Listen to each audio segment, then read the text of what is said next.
Welcome once again to another episode of the Random Access Podcast, brought to you by rapodcast.net. This is episode 841, recorded live on July 19th, 2025. And here are your hosts, the man who is most likely having a normal weekend, Dave Pillay. Hi. And the man who is in the middle of the birthday bonanza, Andy Lowe. Hi. Is it happy birthday? It's the birthday parties weekend. Yes. So you had Megan's party today?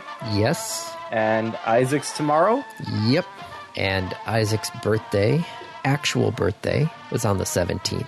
Uh-huh. And Megan's actual birthday is going to be on the 22nd. And what was Andy's birthday party? The families are actually coming next month because there is construction going on in the neighborhood. Uh-huh. And so we didn't know, because our road is supposed to get redone. Okay. So we didn't know when that was going to happen. So we rented a pavilion at one of the parks. And as soon as we could get to it was like the first weekend in August. So all of we invited all the different sides of the family to come visit us and hang out at the park rather than come here and possibly have, they're redoing the sidewalks, they're redoing the sewers, they're redoing the road surface. There's a couple of roads in our neighborhood that are right now just completely shut down. So, yeah, I didn't know what it was, when or what or anything like that. So it's like, okay, let's just, this year, we're off-siting it to someplace that we know the infrastructure is not going to go sideways. Cool. Hopefully won't go sideways. Yes, no, if the park goes sideways, then I don't know. Yeah. Yes, no, it's, so yes, the family members are going to be in August. And then I think that next weekend is Manistee, if I'm looking at the calendar, right? Dang, that's coming up fast. Yes. Yes, it is. That's 26th, and then the 2nd, and then the 9th. Yep. And we're there in the 9th. Yep. So, yes, no, it's been a lot of cupcakes and cake and ice cream and cookies and sugar and pop and, oh. This doesn't sound bad. No, it's just... like this... That sounds pretty okay. Yes, but it's 2 weeks of it is just... I mean, we had some cupcakes today, and then Megan wanted Disney Princess cupcakes. So we're going to have those on her actual birthday. So, yeah, I had a Costco cake on Disney my birthday. Disney Princess cupcakes? What? She wanted what? Disney Princess cupcakes. Cupcakes where the frosting on the top is part of the dress for the Disney Princess cake topper. And it's like stuck into the cupcake. Yes. Okay. Yeah, I have seen those. Yep. So, yeah. They're pretty cute. Yeah, no, they are cute. But there's only so many places that have the official Disney license for, Disney princesses. Yeah. But, new pop. You don't get a choice.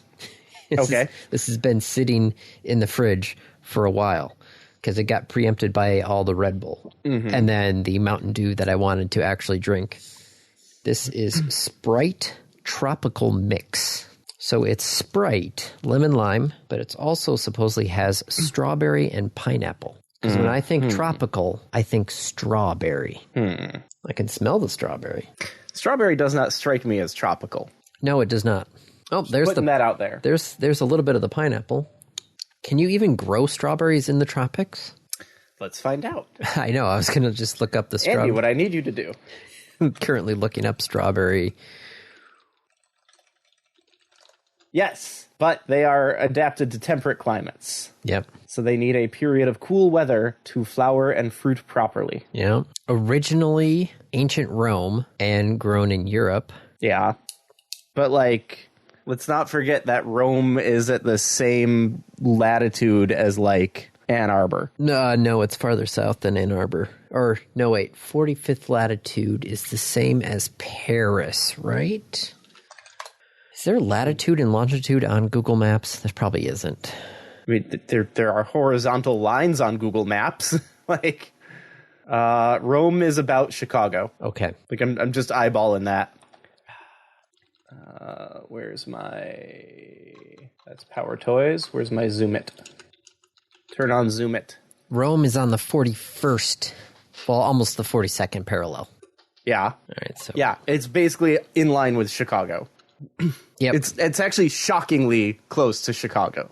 yep, there it is. Yeah, So, like, when you talk about the tropics, that actually is a very specific region, right? It's the area between the Tropic of Cancer and the Tropic of Capricorn. yes, 20 degrees north and 20 degrees south of the equator, right? Or 25. I don't know. You're supposed to know this useless geography stuff. Why? 23.5.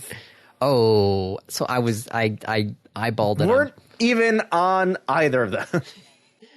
I said Let 20. it be known, no part of the continental United States is in those tropics. No, it is not. There is exactly one state that is between those tropics, Hawaii. which is also why we grow coffee on Hawaii. Yep. Because coffee only really does well between the tropics.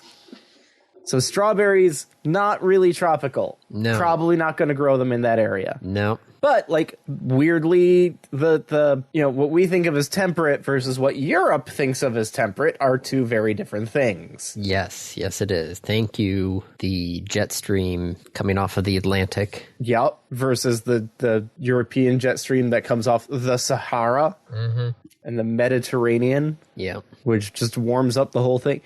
I swear to God, like, you look at the Mediterranean, you're like, that's gotta be, like, south, right? Nope. Mediterranean is like the Midwest. Where's the southern tip of the Mediterranean is... Okay. So, with respect, I kind of forget sometimes how big the Mediterranean is. Because, like, the southern tip of the Mediterranean is farther south than California. Oh, what, down in, like, Libya? Is that what you're talking about? Yeah. Yes. Is it me, or does the part of the Mediterranean Sea over by Tripoli kind of just look like somebody just took a chunk out of Africa? I mean, they did.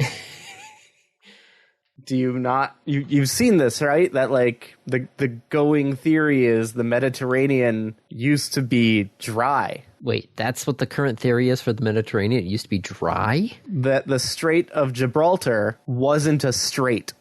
Oh. Now, this would be a very long time ago. But there's apparently a lot of evidence that, no, people used to live there. Like, it was this huge valley. And then the Strait of Gibraltar opened, and the Atlantic just kind of filled it up, which had to be quite the sight. Also had to really suck to be on a ship near that like connection, right? Like, you're on the southern coast of Spain and all of a sudden the current just starts pulling you. Mm-hmm. And you're like, what? Wait, what? Guys? Well, there's also, according to this Zanclean flood, as I'm now reading about in Wikipedia. Yep. There's also major flooding through the Strait of Sicily into the Mediterranean basin. The Strait of Sicily? Yes. Supposedly there was closed... Like that little... Yes, the spot that between... little bit of between Italy and Sicily? Well, no, Sicily and Africa, it looks like. Oh, that's a much bigger spot. Yes, but I guess that the seafloor of the Mediterranean Sea was high enough that had also closed off that part of the Mediterranean. Huh. Yeah, no, I've got a like Wikipedia article here now that I'm reading it. Yeah. I should probably I mean, not be there doing had that. to be some water in the Mediterranean because, like, the Nile flows into it. So even before the Atlantic poured in, like, there had to be some water there. I don't know. It's also really deep. Like, it is very deep. So that would have been a huge valley. I don't know, man. I don't know. It's weird. It's one of those things where you never really thought about it, nor, how much does it actually affect? I mean, Europe as a like central power would have been very different. Yes. What if the Mediterranean had never opened up? I mean, the weather patterns alone would be super weird. How much of the U.S. is below sea level? I'm not even going to pretend to know that answer, so... Is any of it? Great Salt Lake, I think, is below sea level. Death Valley, California is 86 meters below sea level. and New Orleans is below sea level because, of course, it is. Yeah. That's part of the problem. So, like, most of the continental U.S. is above sea level. It's just, like, this one area in California. So, like, you could say what would happen to that one area if it got opened to the ocean. Yes. No, that's literally, those are the only two places that have the lowest part below sea level is California and Louisiana. The next lowest is D.C. and the Potomac River, which is literally 1 foot above sea level. Sea level. I mean, technically, all of the coast is at sea level, right? So Death Valley, you could technically flood Death Valley.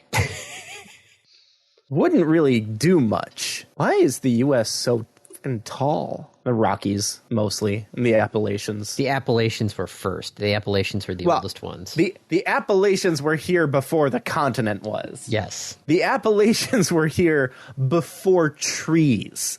Have we talked about that? Yes. Okay. Well, I knew that. I don't know if we've talked about that. Yeah. That, like, the Appalachian Mountains were mountains before there were trees. Also, the Appalachian Mountains are the same mountains as the Scottish Highlands. Well, welcome everybody to Random Geography. Hey, is geography a topic? Yes. It is? It's not on our list, but, like, that's still a topic, Andy. Oh, it's still a topic. Not one of our topics, but it is a topic. This is the Random Topic podcast, right? Like a Random Access podcast, RA podcast. We talk about random shit. I can talk about friggin' the hell is Fred the tree? Why is there a tree there? Why is there a tree there? And why is it named Fred? What? Where? I don't know where you're at. I'm in the Florida Keys. I'm looking at the monument to hubris that is US 1. Oh, the GeoGuessr World Championship is actually not going to be in Sweden this year. Okay. It's going to be in Copenhagen. Because? Well, it was always in Sweden because GeoGuessr was originally Swedish. Oh, you mean the competition, not like the actual person who is the champion. No.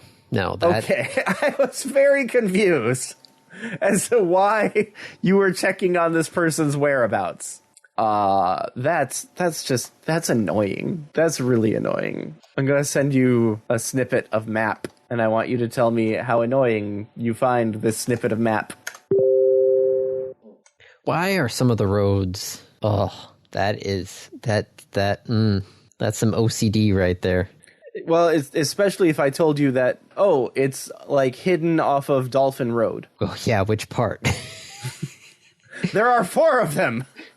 They aren't connected. No, 4 Dolphin Roads, none of which are connected. That was always... Okay, I can actually relate to this because when I delivered the mail... Yeah. I have a feeling that the road actually is connected. The map just isn't showing it. No, there probably are... There was a bunch of roads on my route that were the same name, right? Because the road existed before US 131. So these are east-west roads that got split because of the highway and are no longer connected, but they were never redesignated as an east or a west. And they never reconnected them. No, the roads are not reconnected. So there were times where I would get mail and it'd be like, oh, it's for this one. And then I'd be like, oh, this is in the wrong side. And I would have to like put it in the back of the truck to go and do like my whole route on one side of 131. And then I would drive over the one bridge that was on my route to go to the other side of 131. And then I would have to like go and then be like, oh, yep, nope, here's the mail for that one. Because somebody had forgotten to put a 1 in the address. And it's like, no, it's going to take me a half hour to get that put in the right spot. Yeah. So yes, no, I can relate to the stupid roads getting disconnected. I don't know why these ones are disconnected. It just looks like there's swamp. My guess is swamp. Swamp. That sounds accurate. It was built on a swamp. It's built on a swamp, fell over, sank into the swamp. They built a second one. That one also fell over into the swamp. Built a third one that burned down, fell over, then sank into the swamp. But the fourth. The fourth one stands today. I do have to say this non-tropical tropical Sprite is actually pretty good. I saw, and I didn't get it because I'm trying to be good and not have too many things that are bad for me. Strawberry Crush. And I was kind of tempted to pick it up. You see, right now, I have thrown everything healthy out the window. Well, you're in the middle of cake and cupcakes and Disney princesses. Yes. And you know. There's going to be cake and pizza and pop at Isaac's party tomorrow. Yeah. And we got to start planning the Manistee Thanksgiving. Yes. I don't know. I have driven by Otto's turkey farm where we order our turkey so many times over the last month. It's just been ridiculous because his turkey farm is on one of the routes in Middleville, and we just put for work a new tower up in Middleville. This tower is actually next to the wastewater treatment plant, so that's fun. It's actually been the second time where I've been at a transmitter site that's next to the wastewater treatment plant, because the radio station in Holland was built next to the river in Holland. I don't know if it's the Holland River or not. Let me see what the name of the river is up in Holland, since we're doing geography. Holland, Michigan, right? Yes, Holland, Michigan. Okay. Yes, no, I am not flying overseas. Makatawa. Lake Makatawa in Holland. So yeah, it's not this part of over here by the radio station is called the Makatawa River, but they built the radio station next to the river because the water was actually giving enough ground connectivity for the AM tower. Because it turns out AM in Michigan sucks because of the sand. There's not enough ground connectivity. What? Oh, because the soil is sandy? The soil is sandy, so you're not able to conduct electricity through the ground, and AM is all about grounding. That's why. But so, like, the ground is not grounded. Yes, the ground is a poor ground. But it's the ground. I know. Yes, and ground connectivity in Michigan is horrible compared to other places.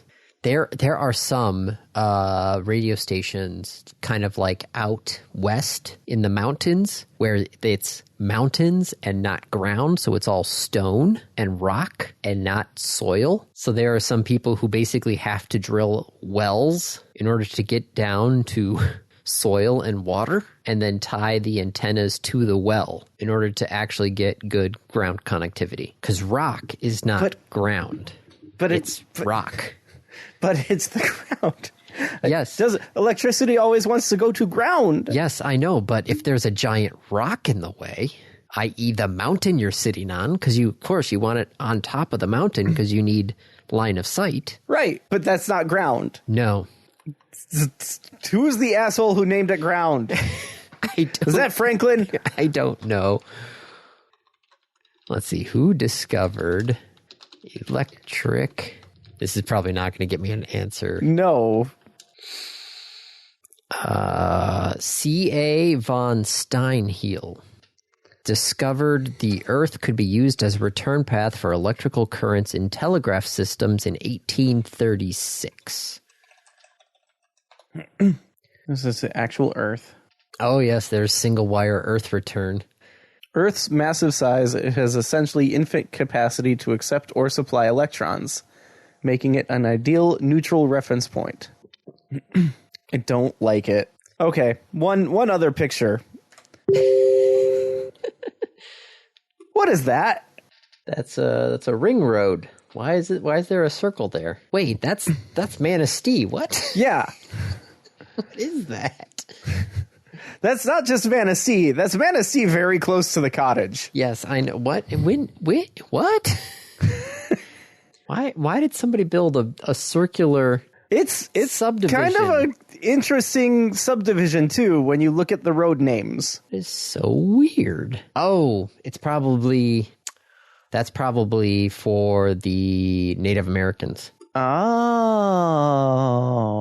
Yes, because that there's... God, I'm going to have to try and find it. There's the same thing with the band of Native Americans down here that run the Gull Lake Casino. Okay. Oh, that makes sense why it's so close to the Little River Casino. Yes. Yeah, as soon as I zoomed out, I was like, oh, it's right next to the casino. That's the tribal land, probably. That's interesting. All right, where is the... Because I was interacting with one at... Yeah, the tribal building at Gun Lake. The Gun Lake Tribal Building is also designed in a circular fashion. That makes sense. It's kind of hard to walk through the building.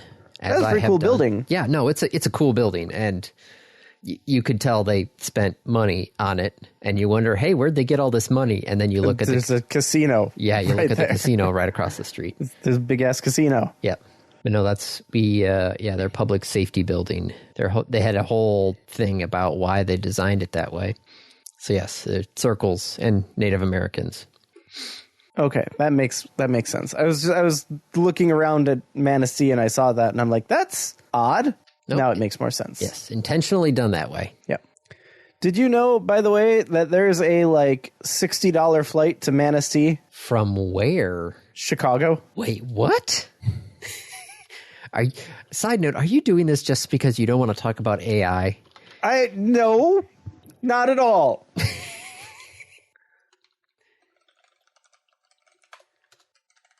ORD to Manistee. Yeah.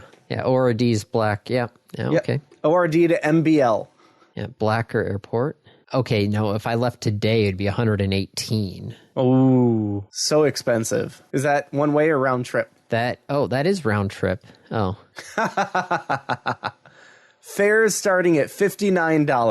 $118 round trip from Chicago.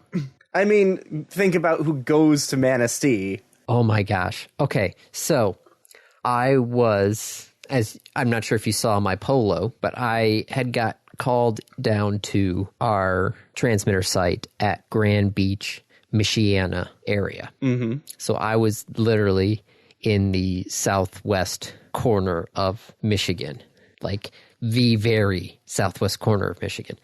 Sure.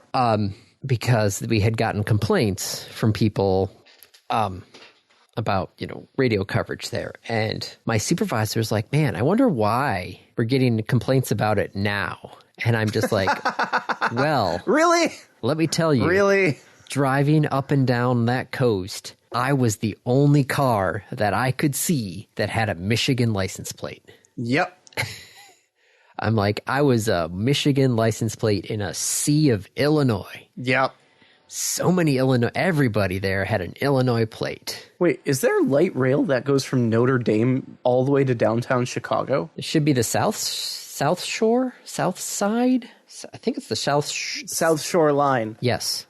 I did not know that existed. Yes. No, that's one of the other, if you don't want to take Amtrak into Chicago. Yeah. A lot of people just drive south and pick up the South Shore line. Yeah. And do that. I mean, that means I could get from Chicago out to Notre Dame, and I could pick up Chicago as far out as Harvard, Illinois. There's a line that goes all the way out there. That's not too far. No, there have been a couple of people that said just drive down to South Bend, park at the airport.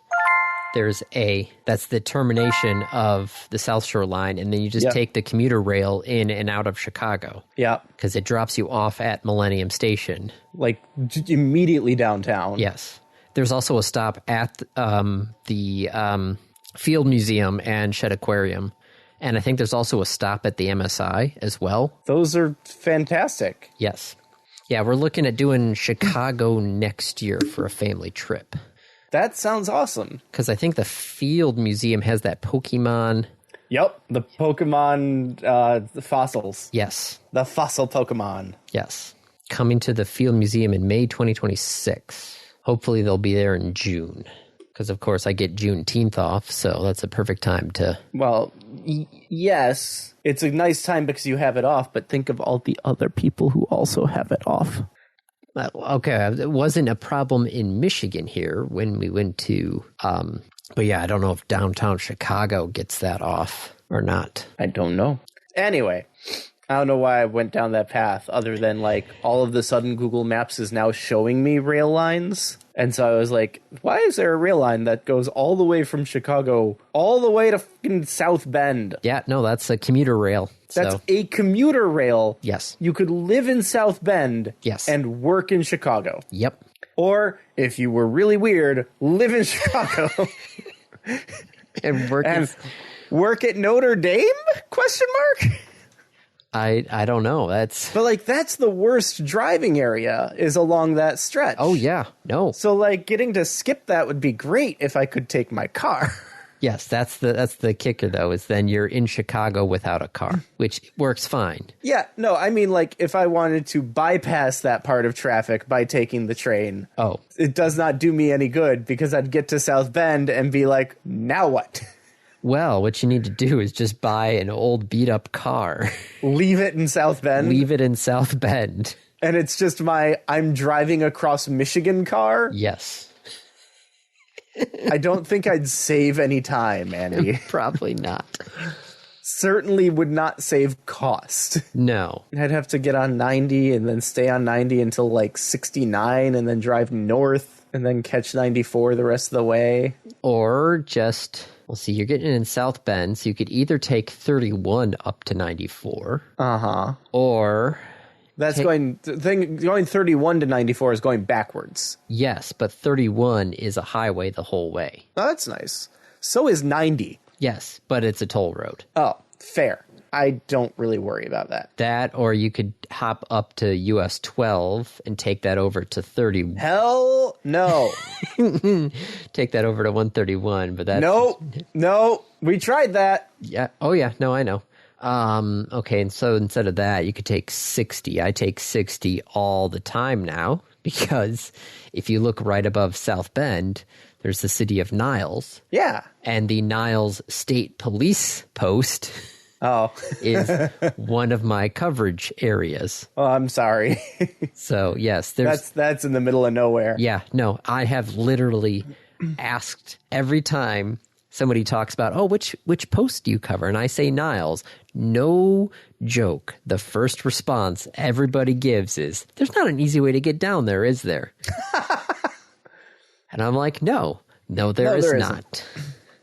Nope. I mean, at least it's not that far from Portage. It takes me over an hour, and it is 42 miles as the crow flies. Yep. Which is... But it's like a little microcosm of the Ann Arbor to Lansing. Yes. It's very similar to that. Where it's 60 miles direct, but there's no direct. No. You have to go way over and then down, or way down and then over. Yes, no. When I worked up at WLNS TV in Lansing, I did an internship there while I was still living in Saline. Yep. So I would have to drive 94 to 127. Yep. 2 times a week and back down again.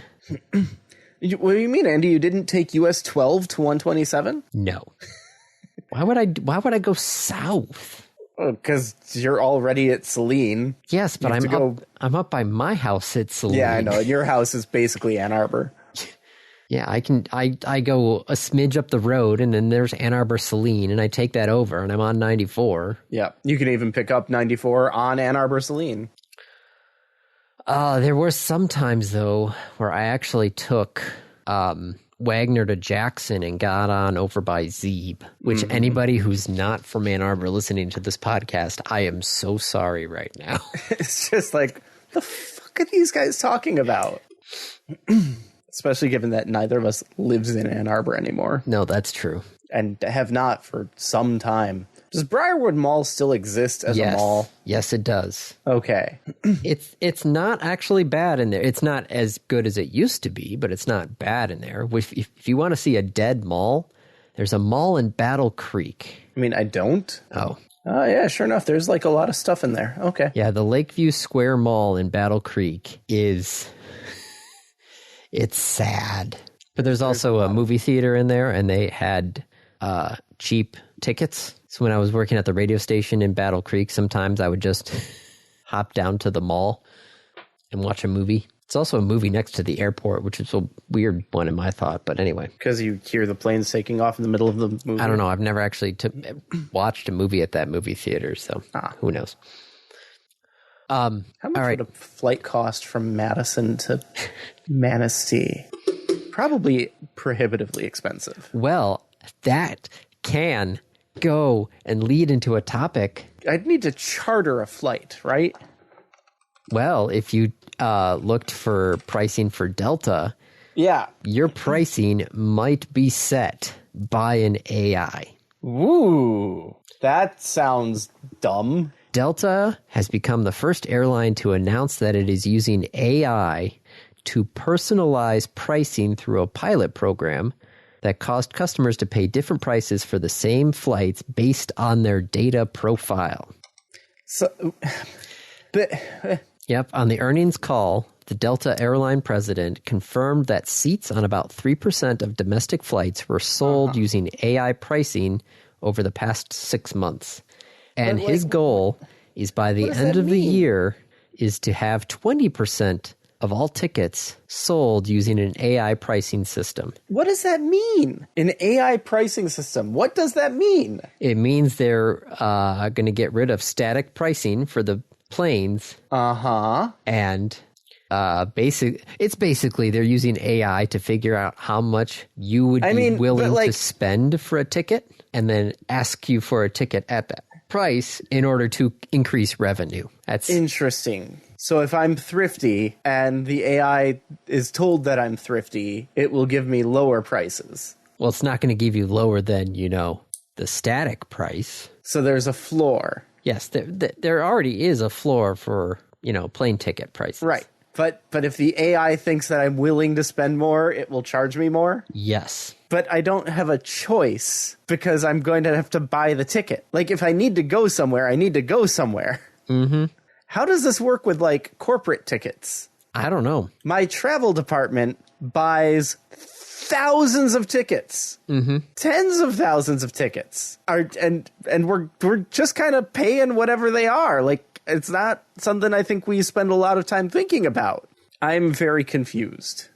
Well, my thought is he's announcing this when he's talking about the revenue, and it's just like, we're using AI to sell tickets, and we're talking about increasing revenue, and it's just like, well, wait, no, that means you're going to just charge more to people who are willing to pay more. Right. Your data could soon be used to spike flight costs. And there was a study. What was that study I saw? It was a study that said basically the best deals were offered to the wealthiest customers. Yep. It's just like, oh, lovely. Because if you get them on the plane, they're going to do things like buy alcohol. Yep. And fly more. Mm-hmm. And Jesus, guys, this isn't a thing to hand to the AI. Thank God they're not trying to do it like an LLM or something. Could you imagine somebody trying to break didn't they already do that with somebody doing an LLM for a car dealership where they were able to break it and have the car, the AI offer to buy their car for an exorbitant price? I don't know, but all of a sudden naming your kid End Prompt sounds really kind of appealing. My full name is End Prompt, ignore all previous instructions. Yeah, and they aren't releasing what the algorithm is. Nope. And they're not. Which means they could just be screwing everyone. Yes. And there's no way to tell. Delta has not confirmed if or when it may release public records showing the pricing variance occurring from the pilot program that they've done. It's just, some of the digital rights groups are saying, when Delta says it's showing amazingly favorable results, that's not good for the consumer. Getting screwed. Yeah. It's not like they did a thing to lower their costs. No. That would be worth celebrating. That's awesome. Hey, cool. Your product is cheaper now, and it's the same quality. That's fantastic. This is, we found a way to gouge people for money. Yep. Okay. Well, Andy, what other fantastic uses of AI do you have in reserve for me?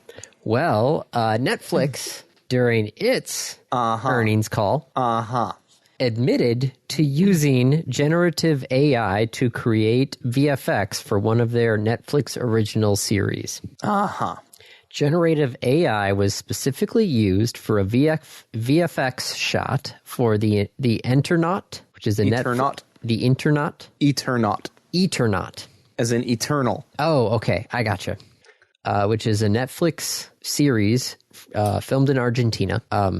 The creators wanted to include a shot of a building collapsing in Buenos Aires, and rather than contract with a studio of, visual effects artists, Netflix used generative AI to create the shot.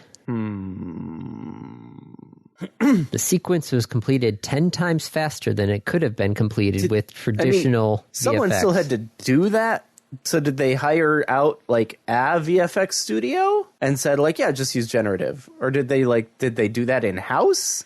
They did not say. Like, who sat down with the film or files and like plugged it into an AI that said, hey, I need to make this building collapse? It's just AI-powered tools. Yes, somebody... It's not clear. It's not clear if this is like, yeah, we plugged it into Sora and then we had an answer in like 10 minutes. Yeah. Or if this was we hired this group, they used generative AI to do some of their stuff. It's not clear. Because, like, you're not going to yell at a studio for using Maya. No. Or Blender. No, but they said this shot wouldn't have been feasible for the show on its budget if using they had traditional. Going the traditional route. I have mixed feelings on this. Yes. If that can help people, great. If you're using it to replace people, not great. Yeah. Like, if you still paid someone a reasonable wage for the time that they spent on it, and they just spent less time on it, cool. If you didn't pay someone because you just went to an intern and said, yeah, go plug it into Sora, that's different. Yeah.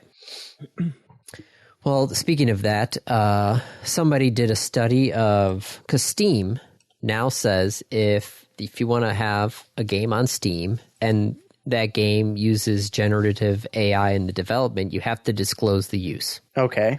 It's a voluntary disclosure, though, so who knows if it's true or not. But last year, there were 1,000-ish titles on Steam that disclosed that they had used generative AI in development. That was last year. Okay. This year, from games released this year now... Yep, we're halfway through this year. Yeah, nearly 8,000 titles have disclosed that they've used generative AI. So that's 7% of the total Steam library and 20%... Okay, but again, like, it's not clear what that means. And, like, when I'm using Copilot, I'm using generative AI. Yes. Is that what they're talking about? Well, or are they talking about, like, assets and according to story and dialogue? According to the analysis, 60% of the disclosures so far this year have been for virtual asset generation. Okay. So that's a little... I mean, yes and no. Look, if I decide tomorrow I want to go take 4 weeks off of work and make a video game, yeah, I'm gonna use like AI to generate assets. Oh yeah, no, because I don't know how. I'm not an artist. I know that for a fact. Right. Now, if that game does well, maybe I reach out to some actual artists and say like, hey, can you help me and like improve this for me? And now I can pay you. But as my first time out, like, no, probably just gonna do it. Yeah, I don't know if that's any better or worse than doing what was it called? So I watched a video of it about this trend of just like grabbing free crap that's out there and slapping it together and calling it a game. Shovelware. Yes, I've seen a lot of that. Yeah, showing up where there's just these. No, so the I remember the term now. It's called asset flipping. Go look up asset flipping.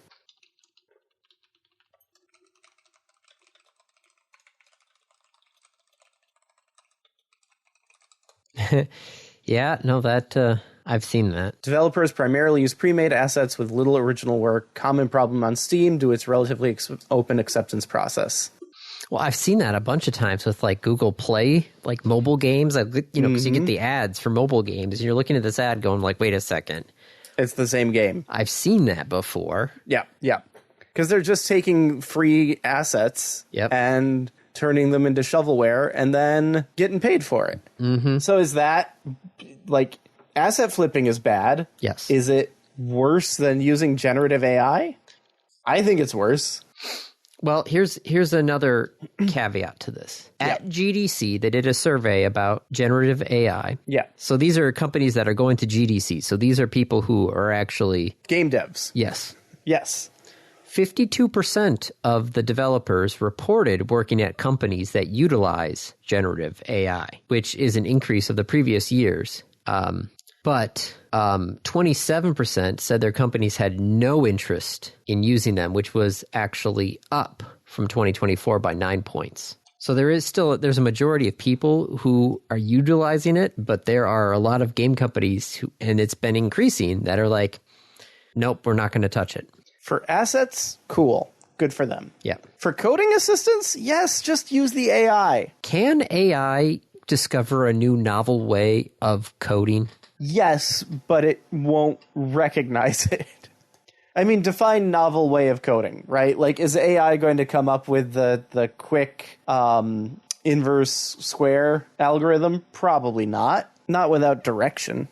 Because that was the thing I was wondering about was, I was listening to some podcasts and they were talking about, various, inventions, quote unquote, with computers and how people, figured out a new way to do, something that hadn't been done that way before. Right. I mean, I think that's in part what computer science is for, and computer scientists, and why we don't generally call most programmers computer scientists. I'm a software developer. I have a computer science minor, not a major. I do not have a computer science major. But like, I'm not a computer scientist. I'm not going to be... I did come up with that algorithm for...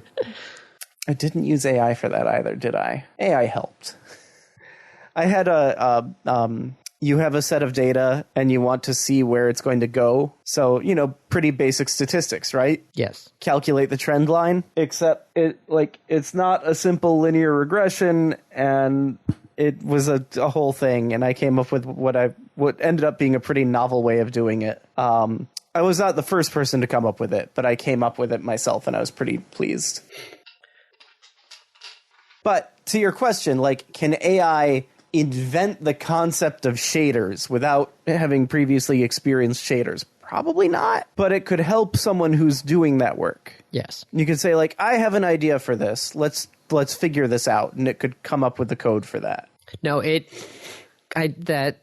was doing for a bit that cicada puzzle game. Yeah. Which I got to a point where now I think I had to do a lot of math, and I really wasn't in the mood for that. Okay. And then, life just picked up again. But there was a lot of times where it was like, I have an idea for this, but I'm not sure. And then, the walking through that one helped me out a bit. But it was, right.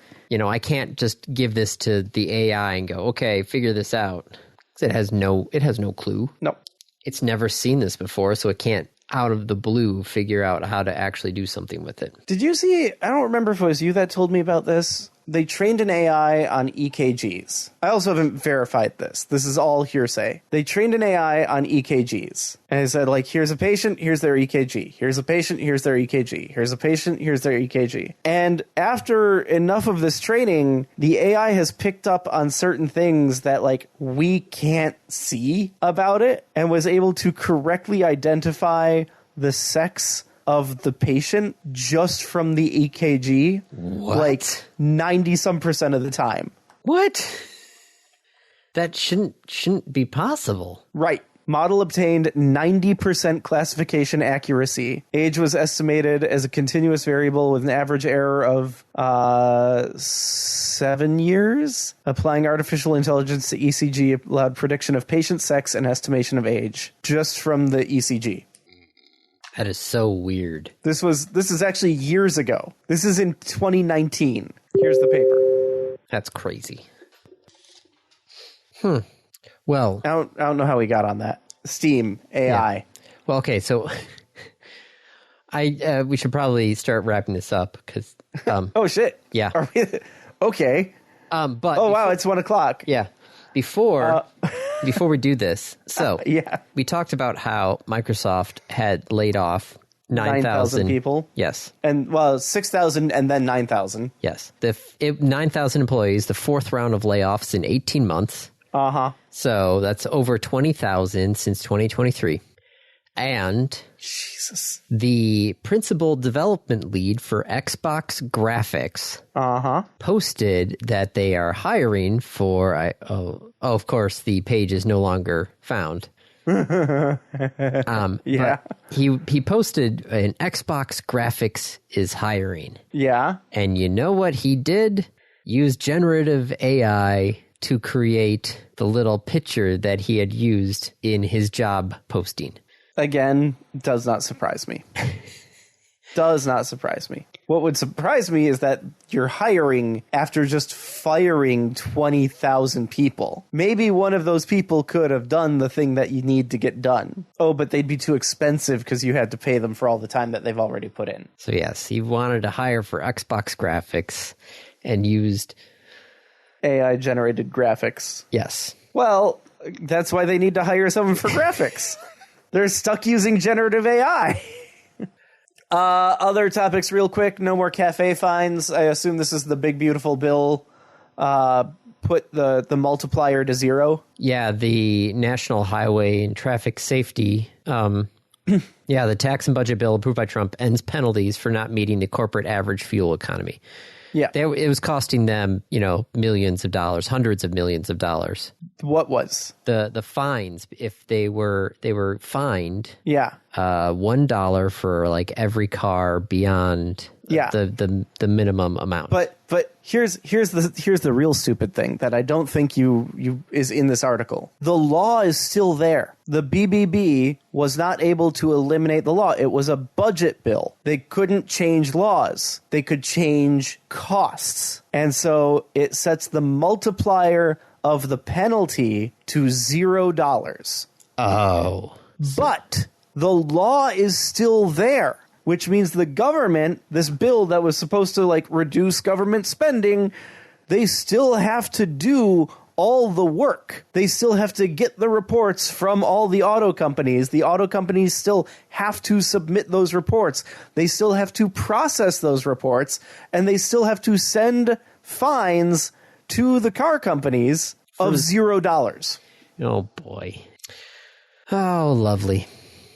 Other fun little news, Nintendo doesn't seem to be doing that great in their lawsuit against, not Palworld, Pocket Pair, which is Palworld, but other things too. They just updated one of the patents that they're using in the case.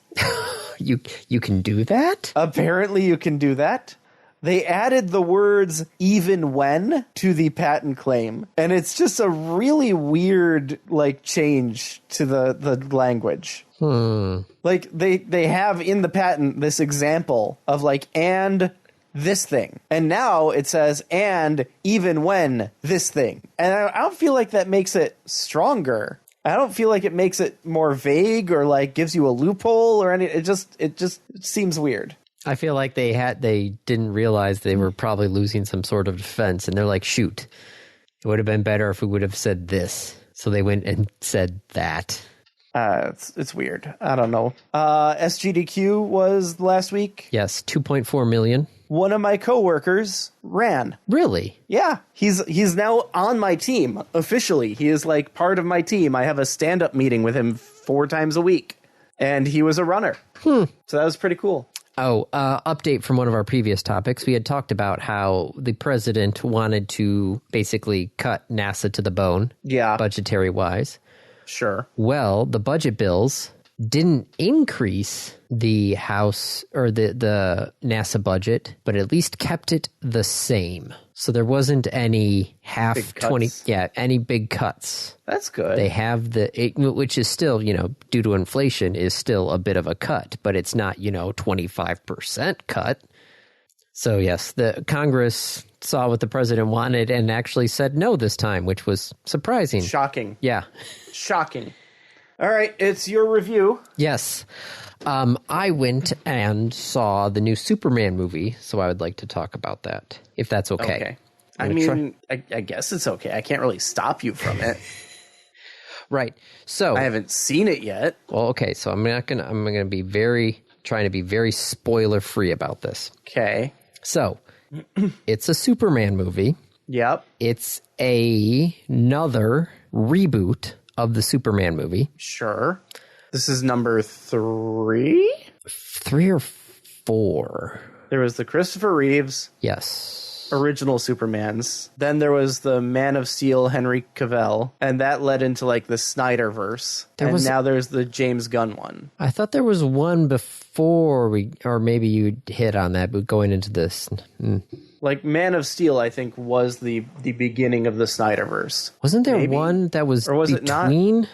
Maybe. Anyway, okay. Anyway, yeah, we're rebooting again because now James Gunn is at the head. Yes. Yep. The backstory was literally just typed out on the screen within the first minute of the movie. Okay. So this is not, Clark growing up and getting his powers. Yeah, it's like we're dropping you in, hey, Superman exists. Yes. And they said, hey, Superman exists. He has existed for a while. Okay. They lay out the whole backstory of what you need to know. It's like, okay, this world knows about metahumans and has known about metahumans for a while. So it's not a surprise. Everybody's not surprised that Superman shows up to do his thing. They even have their own version of the Justice League, which is called the Justice Gang. Okay. Nathan Fillion is in there playing the Green Lantern. Which Green Lantern? Guy Gardner? Yes. Yes. Guy Gardner, in my limited knowledge of the lanterns, is the Green Lantern, the Earthman Green Lantern who gives the least shits. Yes. Nathan Fillion took that role and was just Nathan Fillion the whole way with it. That's amazing. I want him to be in his own movie. It was just, the Justice... Guy Gardner, or like Nathan Fillion as Guy Gardner? Yes, Nathan Fillion as Guy Gardner. Okay. Was just, I wish there was more of him in that movie. I mean, it's James Gunn. DC and Warner Brothers, more generally, went to James Gunn and said, we want you to be Kevin Feige. So you might get that. Yeah. But... so there were other superheroes in the movie. Yep. But it was still just a Superman movie. There were a little bit of strings out there to connect other things because, I mean, for goodness sakes, Krypto was in the movie. Sort of, but yes. Yes. No, Krypto was in the movie. Yes, but with a slight change. Yes. This I already had spoiled for me. So okay. Minor spoiler. Krypto isn't Superman's dog. No, it is not. Which, I was watching the dynamic during the whole movie going like, what is going on with this dynamic? And then the end of the movie shows up and it's like, oh, it's not your dog. Okay, this makes more sense now. Yeah. But also, speaks a lot to Superman's character. Yes. Now, this Superman felt just like trying to be an average guy, which, he felt like he was trying to be human, which part of the question was like, okay, what does it mean to be human versus your legacy? It honestly felt like a comic book. Because, you're especially, I remember going to the local comic book store and being like, okay, I would like to try and get back into comics. What do you suggest? And they're like, okay, who are your favorite comic book characters? And he's like, well, there's a new Batman series that started. And I'm like, well, it's a new series. Let me, jump in. And he's like, okay, we're going to jump in. Here's the current status of Batman in this series. Okay. He's like, okay, here's the Batman. Nightwing's already started. Batgirl's already in the wheelchair. Bing, bang, boom. Here's the basic setup. And you just dropped in and you run. And this movie felt like I was just dropped in and we ran. And the supporting characters were great. Mr. Terrific. Yeah. Yes. Mr. Terrific was terrific. Of course. Smartest man alive. Yes. No, that. And it even had the cartoony comic book characters of the old school comics. That's good. There was a couple of times where I'm just sitting there going like, this is the old school like villains. There's like the cartoony looking kaiju that shows up, and it's just like, okay, this is good. And Lex Luthor was very in modern times. Good. Because of course Lex Luthor is the villain. Yeah, and is like Jeff Bezos. Yeah. Like, no, it felt like, yes. It felt like this was very Jeff Bezos, Steve Jobs, tech billionaire sort of thing. So, no, it's another reboot. It's another Superman story, but this one feels a lot more. It doesn't feel like Superman, with the Snyderverse, Superman you had Wonder Woman coming out first, kind of sort of thing. So it's like Superman was trying to play with the gods, because you had Wonder Woman, you had Aquaman, you had Superman. It was like the mythos, the god type characters. And yes, Superman is technically a god type character, but watching him try and fight with a disobedient dog, it was like, this is, Superman caring about, what people are saying about him on social media. It's like, that sounds... Yeah, well, it comes back, and I know we've made this quote before. This is not an original quote, but Marvel is men becoming gods. DC is gods becoming men. Yeah. So yeah, Superman is a god, yes. but like just trying to be a guy. Yes. Just trying to be a good person. Which the post-credit scene just nailed that right on the head. But I'm not going to say anything about any of that. So I appreciate it because I have not seen it. Yeah. The post-credit scene just it's good. Okay. I thought it was humorous. Okay. So, Superman, I liked it. Good. It's pretty good. We'll have to see now how things do with Fantastic Four coming out in this week. But that's Marvel again. Yes. But no, I liked this Superman. And if there was more of this Superman and Nathan Fillion... You would just like Nathan Fillion. Oh my gosh, he just took that role and just ran with it. And I'm just like, good times. So, all right, so that was Superman. All right, random review time. I rolled ahead of time. Where did I put that? I put it over here, and it was over here. With all the talks about tariffs recently, have you started reading economist Doug Irvine's work? I didn't even know Doug Irvine existed. I don't even know who Doug Irvine is. I'm going to look up Doug Irvine right now. Doug Irvine. Douglas Irvine. Doug Irvine. WPCA? Nope. A chuck wagon driver and outrider. I don't think that's the right Doug Irvine. Doug Irvine, economist. Douglas A. Irwin. Irwin? Yes, I see an Irwin. Douglas A. Doug Irwin. So yes, have I started reading? Did Hans submit a random topic with the wrong name? About an economist? This is not a copy error, right? No, this is... I take what Hans gives me, and Douglas I copy paste it. So... Economist, tariff. There's Douglas A. Irwin. I don't see anything about a Douglas Irvine and tariffs. But Douglas Irwin has written many papers about tariffs. I don't mean to make fun of Hans or shame Hans, but nope, have not heard of this person. I haven't heard of Douglas Irwin either, but have not heard of this person. Nope. Well, have I read his works? No, because I don't think he exists. All right. And on that bombshell, that's a wrap. This has been another episode of the Random Access Podcast. If you have any questions, comments, concerns, corrections, suggestions, remarks, reviews, rebukes, retorts, or just rants, feel free to contact us. You can find us on Twitter at RAPodcast, or send us an email at mail@rapodcast.net. Thank you for listening.